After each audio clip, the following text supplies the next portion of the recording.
In my last video, I looked at the new wheels for my new bike, but one area I didn't cover was how well tyres fitted onto these rims. I'll look at fitting tyres onto those rims today, but as this is a more general problem, I thought I'd just cover it in a more general way. Most new rims these days are for tubeless tyres. This means that they've been designed so that the tyres fit tightly onto the rim so they get a good seal.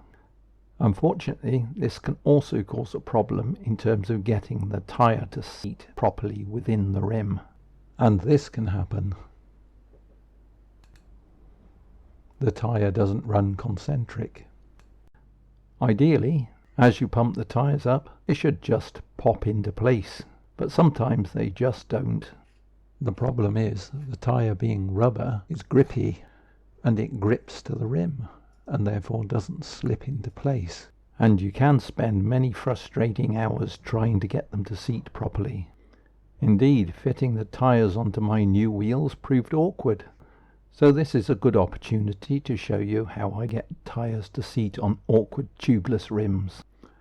After some bad experiences a few years ago, I consider the benefits of tubeless tyres not worth the hassle, so I use tubes in all of my tyres, even if the tyres are tubeless. In this demo, I'll be using tubes in the tyres. However, the approach may also work when you're running the tyres in a tubeless configuration. I just haven't tried it. Here's one of the wheels with a tyre fitted but not inflated. What I do is lubricate the rim and tyre bead. In the past I've used soapy water, which works. However, I found that something like this furniture polish works better. Now, you don't want to use any old furniture polish, as it may have solvents in it that will cause the tyre and tube to perish. So I've gone out of my way to find a water-based furniture polish, and this is what I've been using. It's a beeswax suspension in water. It should go without saying, but I'll say it anyway. Try and keep this away from any braking surfaces, because it may affect the braking performance. First, I just pull the tyre back to expose the inside of the rim. I then just spray a little of the beeswax polish onto the rim, allowing gravity to take it around the outside of the rim, and therefore coat it round the circumference. I then turn the wheel over and do the same on the other side. If you're really keen to get a good coating, you can wipe some around the tyre bead before you put the tyre on the rim. I haven't found this necessary though. When you're ready, you can pump the tyre up. Conventionally, you'll hear the bead pop or click into place.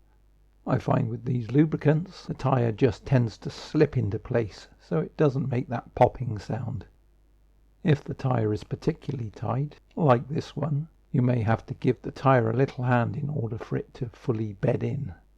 And here is the tyre after it's been fully bedded in and put in the frame. As you can see, it runs nice and concentrically.